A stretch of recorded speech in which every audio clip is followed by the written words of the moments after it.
Hello everyone, hope you all are fine. Here I am Kalyani Trivedi. We'll continue the lecture of business communication. This is our third lecture of SYPCO SEM 3. In our previous lecture, we have discussed syllabus. In syllabus, we have 6 units. Then we started unit 1, that is introduction of communication, definitions of communication, process of communication and objective of communication. There are these 4 points are in unit 1. We have started from the introduction of communication, and what is communication, how it is useful in business, and we started the definitions.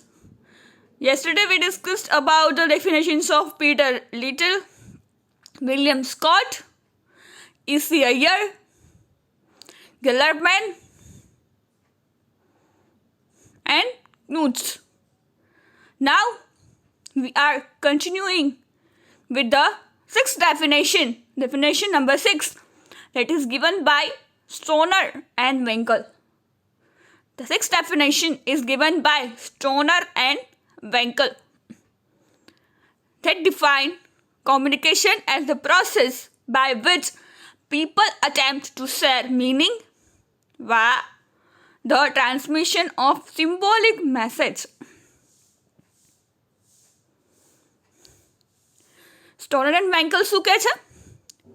એમના મતે communication શું છે? એક process છે જેના દ્વારા લોકો share meaning, કંઈક मीनिंगफुल वाक्य, मीनिंगफुल बात, मीनिंगफुल आइडिया, मीनिंगफुल घटना शेयर करे છે. Transmission of symbolic message. Symbolic message એટલે એમાં ખાલી શબ્દોનો એમાં સિમ્બોલ્સનો પણ ઉપયોગ થાય છે. Definition of communication highlights its important characteristics. થોડી બીજા કરતાં થોડી ટફ ડેફિનેશન્સ છે, તો એનું એક્સપ્લેનેશન આપ્યું છે કે આ ડેફિનેશન એક્ઝેક્ટલી શું કહેવા માંગે છે, એના મહત્ત્વના પાસાઓ શું છે. એમાં એ લોકોએ કીધું છે ફર્સ્ટ, એમાં પહેલું શું કીધું, ઇમ્પોર્ટન્ટ શું છે, people. Communication is the process of mediation between 2 or more people. One person cannot communicate with himself. પહેલું અને મહત્ત્વનું કેરેક્ટરિસ્ટિક્સ એકોર્ડિંગ ટુ સ્ટોનર એન્ડ વેન્કલ એ છે કે કોમ્યુનિકેશનની પ્રોસેસમાં 2 લોકો કે 2થી વધુ વ્યક્તિઓ જરૂરી છે. એક વ્યક્તિ પોતાની જાત સાથે વાતો ન કરી શકે તો કોમ્યુનિકેશન થયું ન ગણાય. One should need a people, સામે એક વ્યક્તિ કે વધુ વ્યક્તિ, group of people, one person કે નોટ કોમ્યુનિકેટ વિથ હિમસેલ્ફ, એને કોમ્યુનિકેશન થયું ન ગણાય. એટલે 2 કે 2થી વધુ વ્યક્તિઓ જરૂરી છે. That is first characteristics of this definition, કે મહત્વનું છે. Share meaning. The people by transmitting message from one to the other must have common understanding of different terms related to message conveyed. મેં હજી આ તો આપણે રહેવાનું જ છે. 1, 2 કે તેથી વધુ વ્યક્તિઓ એન્ડ અનધર ઇઝ મિનિંગ. જે વાક્ય, જે લેંગ્વેજ, જે બોલી, જે ભાષા હું બોલું છું એ સામેવાળી વ્યક્તિ એ લેંગ્વેજ, એ બોલી, એ ભાષા સમજી શકે એ પ્રકારની લેંગ્વેજ તમારે યુઝ કરવાની, કે સામેવાળો વ્યક્તિ એ સમજી શકે. એટલે બેયની કોમન લેંગ્વેજ, બે સમજી શકે એવી કોમન લેંગ્વેજ સાથે તમારે વાતને શેર કરવાની, જેથી મિનિંગ કન્વે થાય અને સમજાય છે તમારી વાત તમે સામેવાળી વ્યક્તિ સુધી રજૂ કરો છો, શેર કરો છો, એ સમજી શકે meaningfully. The third characteristics of this definition given by Stoner and Wenkel is symbolic. Words are the simplest way of communicating message to other people, but gestures can sometimes be more powerful than words. Facial expression of agony, distrust, lack of confidence on the part of receiver of message can give a signal to the sender of the message to mold or transform the message, sounds, letters and numbers can also be used as symbolic gestures to communicate message. તો કીધું symbols અને સાથે કીધું facial expression, lack of confidence. જ્યારે ઇન્ટરવ્યૂમાં જાઓ, we are nervous, we will be nervous in any time we will go in the interview, but આપણે આપણી facial એક્સપ્રેશનથી આપણો કોન્ફિડન્સ લૂઝ છીએ કે આપણે નર્વસ છીએ નહીં બતાવવાનું. તો જ્યારે વાત કરીએ છીએ કોઈ વ્યક્તિ સાથે, આપણે કંઈ શેર કરીએ છીએ, ત્યારે જેટલું લેંગ્વેજ ભાગ ભજવે છે એટલો જ ફેશિયલ એક્સપ્રેશન્સ પણ અને કોન્ફિડન્સ જે આપણો એ ચહેરા પરથી દેખાવો જોઈએ કે ના આ માણસ કોન્ફિડન્સ છે, કોઈ પણ કામ કરી લેશે, એ પણ એક મહત્ત્વનો ભાગ કોમ્યુનિકેશનમાં ભજવે છે. ફેશિયલ એક્સપ્રેશન અને કોન્ફિડન્સથી વાત કરો. કોઈ પણ વાત સામેવાળાને તમે રજૂ કરો છો તો તમે with confidence, with good facial expression, with smile, with confidence that can be seen in your face. આ તો બહુ કોન્ફિડન્સ લાગે છે. That is also must in the definition of Stoner and Wenkel. Now moving towards the next definition that is given by Terry and Franklin. According to Terry and Franklin, communication is the art of developing and attaining understanding between people.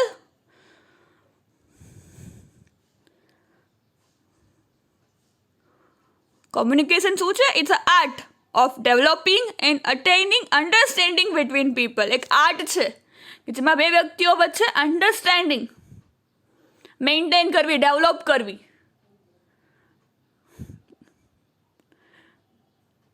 બે વ્યક્તિઓ એકબીજાની વાત સમજી શકે. Understanding is must. લિંગ્વિસ્ટિકમાં પણ આવતું. Meaning convey થવો એ મહત્વનું છે.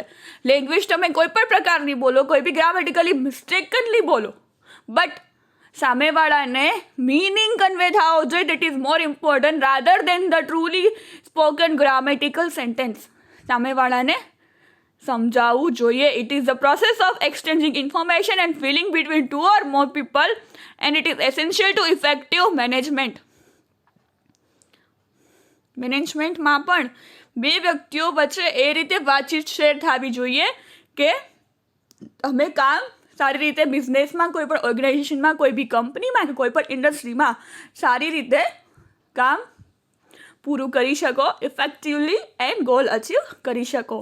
The last definition is given by Theo Hyman. According to Theo Hyman, communication is a process of passing information and understanding from one person to another. It is a process of imparting ideas and making oneself understood by others. Communication શું કહે છે Theo Haiman? Communication is the process of passing information. અહીંથી information બીજાને pass કરવી, મોકલવી, કહેવી, and understanding from one person to another. એક વ્યક્તિ જે વાત કરે છે એ બીજી વ્યક્તિ વાત સમજી શકે. It's the process of imparting ideas, making oneself understood by others. કે જે વ્યક્તિ પહેલી વાર સમજીને એ વાત શેર કરે છે એ જ મિનિંગફુલી સામેવાળો વ્યક્તિ સમજે અને એનો રિપ્લાય આપે. સો these are the 8 definitions given by other so many writers in their book, but now here we have to remember just 2 or 3 definitions, not more than 4. અહીંયા 8 રાઇટર્સ દ્વારા અલગ અલગ ડેફિનેશન્સ આપવામાં આવી છે, પરંતુ આપણે for the answers for the understanding 3 થી 4 ડેફિનેશન્સ યાદ રાખી લેવાની. Now we are moving towards the next point, process of communication. કોમ્યુનિકેશનની પ્રોસેસ શું છે? Communication has been defined as transferring of a thought or idea from one person to another person so that it can be understood and acted upon. Communication શું છે? Has been defined as transferring of a thought and idea, એક વ્યક્તિનો idea, એક વ્યક્તિનો વિચાર બીજી વ્યક્તિ કે વ્યક્તિઓ, people or person or group of people, એક વ્યક્તિ અથવા એકથી વધુ વ્યક્તિઓ સાથે આઈડિયા કે થોટને ટ્રાન્સફર કરવું અને બીજી વ્યક્તિ એને સમજી શકે અને એનો પ્રોપર રિપ્લાય આપે ત્યાં સુધીની પ્રક્રિયા એટલે કે communication. In order to transfer an idea, we have to use symbols. Communication કરવા માટે શું છે? In order to transfer the idea, આપણા મગજનો આઈડિયા, વિચાર, થોટ ટ્રાન્સફર કરવા માટે શું આપણે યુઝ કરવું પડશે? સિમ્બોલ. સિમ્બોલ્સમાં શું આવે? Words, science, pictures and sound. શબ્દો, સાઇન એટલે સિમ્બોલ્સ, પિક્ચર, કોઈ બી ફોટોઝ સેન્ડ કરીને પિક્ચર ડ્રોઈંગ, અથવા તો સાઉન્ડ, અવાજ. આ 4 સિમ્બોલ્સ દ્વારા આપણે કોમ્યુનિકેશન કે આપણી વાત, આપણો આઈડિયા આપણે રજૂ કરી શકીએ છીએ. The symbols have to be those that others can understand. Symbol એટલે કે વર્ડ, સાઇન, પિક્ચર, સાઉન્ડ એ પ્રકારના હોવા જોઈએ કે સામેવાળી વ્યક્તિ એ સમજી શકે. કોમન સેટ ઓફ સિમ્બોલ્સ જે બે વ્યક્તિ સમજી શકે એ પ્રકારની લેંગ્વેજ, એ પ્રકારના શબ્દો, એ પ્રકારની લેંગ્વેજ યુઝ થવી જોઈએ. Peter little definition of communication is very comprehensive. અહીંયા પણ પીટર લિટલની ડેફિનેશનનું મેન્શન છે. પ્રોસેસમાં પણ કોમ્યુનિકેશનની પ્રોસેસ શું છે, એમાં શું જરૂરી છે, તો એમાં પણ એમણે પીટર લિટલની ડેફિનેશનનું મેન્શન કરેલું છે કે એ છે કોમ્પ્રિહેન્સિવ છે. એ શું હતી? આપણે શું ભણ્યા? Communication is the process by which information is passed between individual or organisation by means of previously agreed symbols. જે લેંગ્વેજ આપણે પહેલેથી શીખેલા છીએ, જાણીએ છીએ, આપણને આવડે છે, એ લેંગ્વેજમાં બે વ્યક્તિઓ વચ્ચે ઇન્ફોર્મેશનનું ટ્રાન્સફર થાય છે. That is all about Peter Little's definition. The person who feels the need for communication is at the center of this communication process. Who feels the need એટલે કે સેન્ડર છે, જેને પોતાની વાત રજૂ કરવાની છે, એ સેન્ટ્રલ પાર્ટ છે, એ સેન્ટરમાં છે, મધ્યબિંદુમાં. સેન્ટર છે એ મધ્યબિંદુમાં છે. કોમ્યુનિકેશનની પ્રોસેસમાં મુખ્ય ભાગ ભજવે છે સેન્ટ્રલ એ છે જે પોતાની વાત રજૂ કરવા માંગે છે. Communication always has a purpose. Communication કરવા માટે શું હોય? પર્પઝ હોય, હેતુ હોય કે મારે વાત શેર કરવી છે, મારા ક્વેશ્ચન પૂછવો છે, મારે આ વાત જાણવી છે, મારે એને વાત કહેવી છે, કંઈ પણ વાત હોય પછી in professional or in personal life. But communication has a purpose. એક હેતુથી કોમ્યુનિકેશન કરવામાં આવે છે. Communication is mean two gate things done or to make someone feel in a certain way. અથવા તો કોઈ પણને વાત શેર કરવી, અથવા તો કોઈની સાથે ફિલિંગ શેર કરવી, કોઈ સાથે વાત શેર કરવી, કોઈ સાથે પોતાના પ્રશ્નોનો ઉકેલ લઈ આવવો, એના માધ્યમથી, એના માટે, એના મિનિંગથી કોમ્યુનિકેશન કરવામાં આવે છે. The person who realises the need for communication puts that thought into words or that symbol which can be understood by another person. Communication શું છે? જે person realise the need for communication, જેને વાત કરવાની, જેને શેર કરવાનું છે, એ શું કરે છે? પોતાના આઈડિયાઝ, વિચાર, પોતાના મગજમાં જે આઈડિયાઝ આવે છે, જે થોટ આવે છે, એને શબ્દોમાં રૂપાંતર પાડીને સામેવાળી વ્યક્તિ સમજી શકે એ રીતે એની સામે રજૂ કરે છે. This is the first step in the process of communication. પહેલું સ્ટેપ શું છે કોમ્યુનિકેશનની પ્રોસેસમાં? કે જે વ્યક્તિ પોતાના આઈડિયા અને ઇમોશન્સ શેર કરે છે, એવી રીતે શબ્દોમાં રૂપાંતર, પોતાને જે આઈડિયા આવે છે, પોતાને થોટ આવે છે, કે જેને એમ થાય છે કે મારે વાત કરવી છે, નીડ ઊભી થાય છે કે મારે કોમ્યુનિકેશન કરવું છે, અને એ સામેવાળી વ્યક્તિ સમજી શકે એ લેંગ્વેજમાં, એ શબ્દોમાં પોતાના આઈડિયા અને થોટ રૂપાંતર કરીને પોતાની વાત રજૂ કરે છે, એને ફર્સ્ટ સ્ટેપ ઓફ કોમ્યુનિકેશન કહેવાય છે. This process of finding out, selecting suitable words for thought is known as encoding. આને કહેવાય છે એન્કોડિંગ. કે મને જે આઈડિયા આવ્યો, મને જે વિચાર આવ્યો, જે મારે બીજી સામેવાળી વ્યક્તિને સમજી શકાય એ લેંગ્વેજમાં શેર કરવું છે, તો એ પ્રોસેસને કહેવાશે encoding. It is followed by the selection of channel or medium. કેના દ્વારા ફોલો થઈ છે? હવે માહિતી તો લઈ લીધી, મેં મારો વિચાર લઈ લીધો, મારે આ ભાષામાં સામેવાળીને કેવી છે એ પણ નક્કી થઈ ગયું. તો હવે બીજું છે part A, selection of channel or medium. કયા માધ્યમથી હું એને કહીશ? મળીને, રૂબરૂમાં, કે પછી ફોન પર, કે પછી મેસેજમાં, કે પછી મેલમાં, કે પત્ર દ્વારા. મારી માહિતી હું એક વ્યક્તિ બીજી વ્યક્તિ સુધી કઈ રીતે શેર કરીશ, જો એની હારે એના પછીની પ્રોસેસ છે. પહેલાં એક મારા માઇન્ડમાં આઈડિયા એવો કે મારે વાત શેર કરવી છે ને હું શબ્દોમાં રૂપાંતર કરી અને બીજી વ્યક્તિ સુધી શેર કરીશ.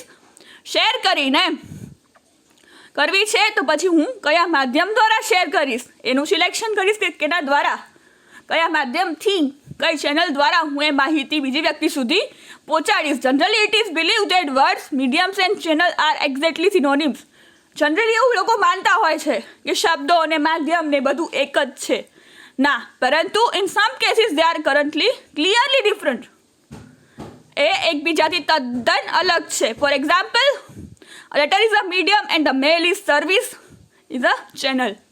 પત્ર દ્વારા માહિતી મોકલીએ છીએ, પણ પત્ર કેમાં લખીએ છીએ? તો મેલ દ્વારા મોકલીએ છીએ. તો મેલ છે એ મીડિયમ છે, પત્ર છે માહિતી છે, આઈડિયા છે, થોટ છે, જે એક વ્યક્તિથી બીજી વ્યક્તિ સુધી પહોંચાડવાનું છે.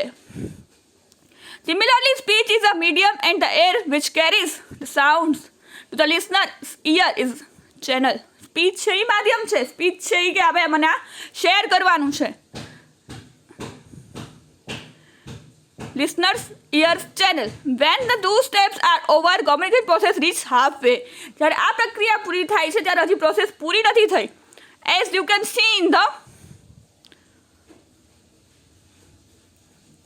ડાયાગ્રામ કે હજી પ્રોસેસ પૂરી નથી થઈ, હજી હાફ વે પહોંચી છે. The person who carries out this procedure of encoding this message and selecting medium channel known as transmitter. જેને માહિતી પહોંચાડવાની છે, જે મેસેજ અહીંથી સેન્ડ કરે છે, જે માહિતી મોકલે છે, એને કહેવાય છે ટ્રાન્સમીટર. અહીંથી મેસેજ હું ટ્રાન્સફોર્મ કરું છું, હું સેન્ડર છું, અને બીજી ભાષામાં કહીએ તો હું ટ્રાન્સમીટર પણ છું. When the message reaches the person who is expected to receive the message, he decodes the message. The person who decodes the message is known as receiver. જે સામે વ્યક્તિ ને મેસેજ જાય છે, જે સમજે છે અને જે રિપ્લાય આપે છે, એને કહેવાય છે રિસીવર. સિમ્પલ લેંગ્વેજમાં સેન્ડર અને રિસીવર આપણે કહીએ છીએ, પરંતુ in the business language we can have to say transmitter અને રિસીવર. અહીંથી મેસેજ ટ્રાન્સફોર્મ કરવાવાળા માણસને ટ્રાન્સમીટર કહેવાય છે અને ત્યાંથી જે રિસીવ કરે છે એને કહેવાય છે receiver. So, it is for today's lecture. We will meet in the next lecture and we will discuss the process of communication in detail.